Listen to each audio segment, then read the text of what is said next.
while looking at your Facebook account, wala akong masyadong makita na notable achievements. Mga posts. Kung sa tingin niyo po, Mr. Secretary, ito po ay organic, bakit po natin sila kailangan bayaran? Di po ba? Meron pa silang allowance sa loan.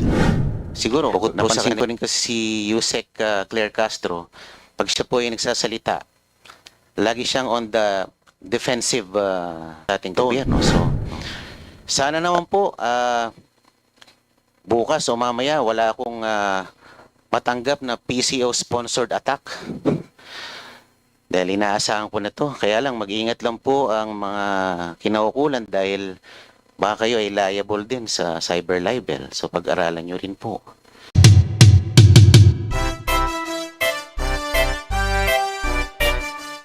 The chair now recognizes from the minority, Honorable Paulo Henry Marcoleta from Sugi Party List.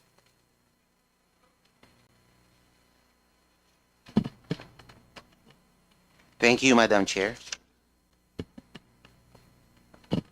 Mr. Secretary, looking at the budget of the PCO proper, the fluctuations are rather large. From 493 million in 2023, it reached nearly 90% to 933 million in 2024, only to be cut to 695 million in 2025. And now, the PCO is requesting a 954 million budget for 2026. This rather yo-yo or fluctuating budgeting makes it impossible to track long-term strategies. Could you kindly explain to us what new urgent mandate justified the nearly doubling of your budget in a single year? Thank you, Your Honor, Madam Chair, and thank you for this opportunity to explain what you have described, Your Honor, as the yo-yo budget.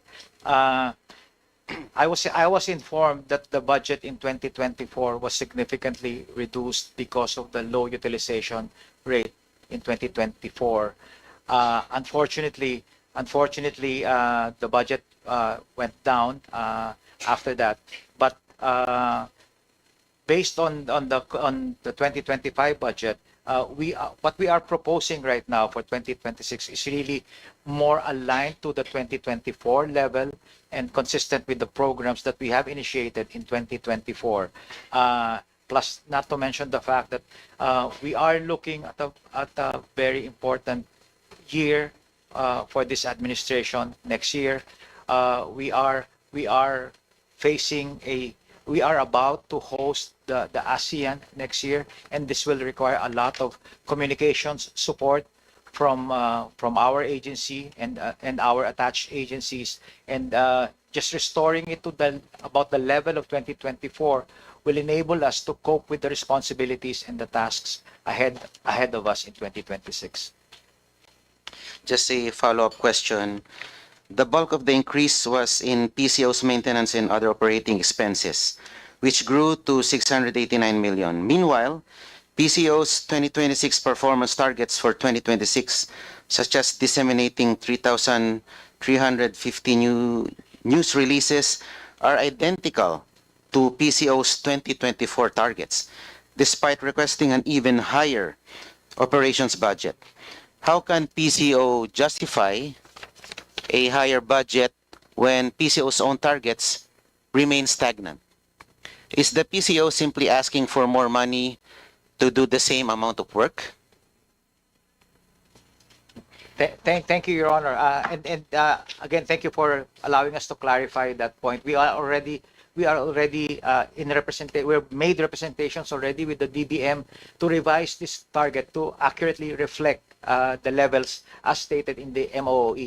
So we are now in the process of revising those targets, increasing those targets, and coming to an agreement with the DBM on this one. Thank you for that answer. My last question. Nakalagay po sa mandato ng PCO na ang Presidential Communications Office ang magsisilbing primary communications arm ng gobyerno. At isa sa mga pangunahing trabaho ninyo ay ilathala ang mga magagandang achievements ng ating pamahalaan. While looking at your Facebook account, wala akong masyadong makita na notable achievements sa PCO Facebook page.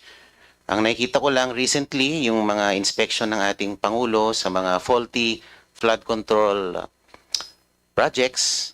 I don't know if it's that an achievement in itself. Nakita ko rin yung libreng sakay program. I think that's quite an achievement.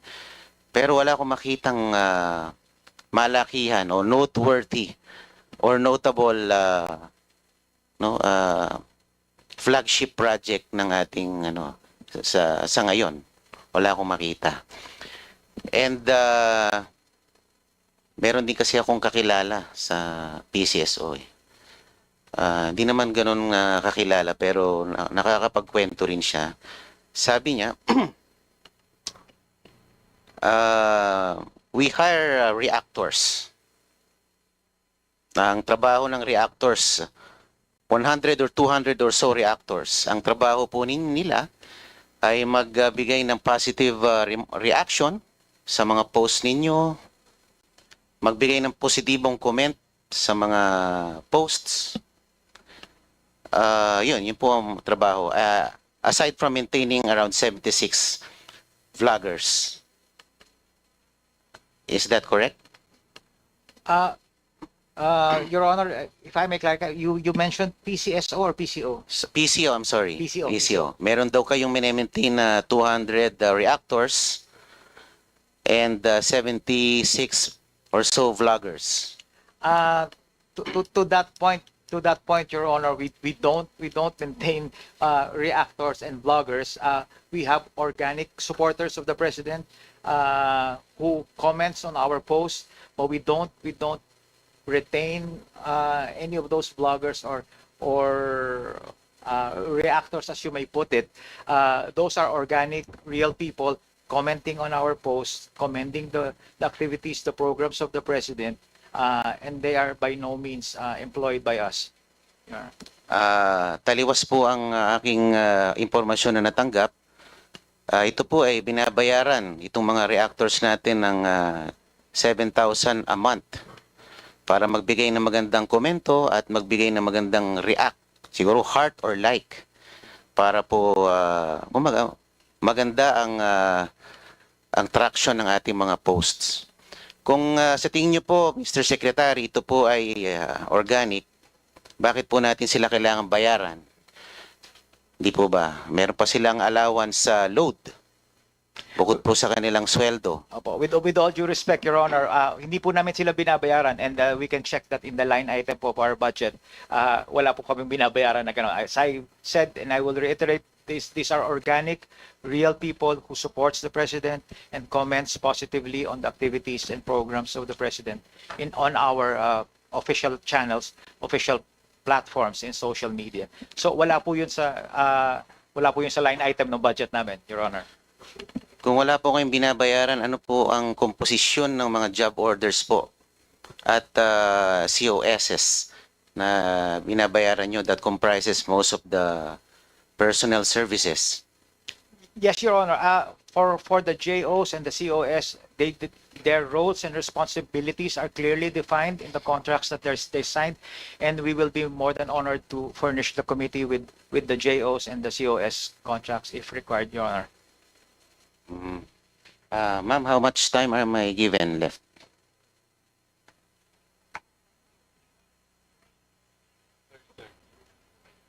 Opo. Ito na lang po, as a way forward, Madam Chairperson, Mr. Secretary, may I kindly ask for the committee to direct the PCO in submitting to the Secretariat and my office within 5 working days the following documents: traveling expenses, a list of all foreign and local trips, their purpose, duration, cost, and the personnel who traveled, Professional services, the names of all consultants, their terms of reference, their fees, and their specific outputs of deliverables. Advertising expenses, a list of all placements, boostings, the media outlets paid, and the cost of each campaign. And representation expenses, a detailed accounting on how the 41 million for 2024 was spent. Mr. Secretary, considering the similarity, just a manifestation, quick manifestation, other than the requirement that I gave them. Before we move to the manifestation, just wanted to check in, Secretary Gomez, would you be comfortable providing those information within 5 working days as requested by Representative Marcoleta? We will comply, Your Honor. Makakaasaw po kayo. Opo. Ito naman po ay tanong, ano ko lang naman, pakiwari ko lang. Di po ba mas madaling depensahan ng administrasyon kung ito ay maraming mga notable achievements? Mas madali siyang depensahan kaysa depensahan yung mga, or labanan yung mga kritiko ng gobyerno. Kasi ang nakikita ko po, parang din, siguro, napansin ko rin kasi si Yusek Claire Castro, pag siya po ay nagsasalita, lagi siyang on the defensive tone. Sa akin, rather than showcasing the landmark achievements of this administration, the PCO is reduced to just defending the administration from the harsh critics. Hindi po ba mas magandang kung gagawa tayo ng maganda para sa ating bansa? Tulad ng sinabi nyo, Secretary Dave, mas magiging organic ang mga taong dedepensa sa ating Pangulo at sa ating pamahalaan kung gagalingan natin ang ating pagganap ng ating tungkulin sa ating gobyerno. So, sana naman po, bukas o mamaya wala akong matanggap na PCO-sponsored attack. Dahil inaasahan ko na to. Kaya lang, mag-iingat lang po ang mga kinaukulan dahil baka kayo ay liable din sa cyber libel. So pag-aralan nyo rin po. Yun lamang po. Sana mag-focus po kayo sa paglalahad ng mga notable achievements ng ating administrasyon rather than resorting to attacks from our critics. Mas maganda yun na taong bayan na mismo ang dumedepensa sa ating Pangulo.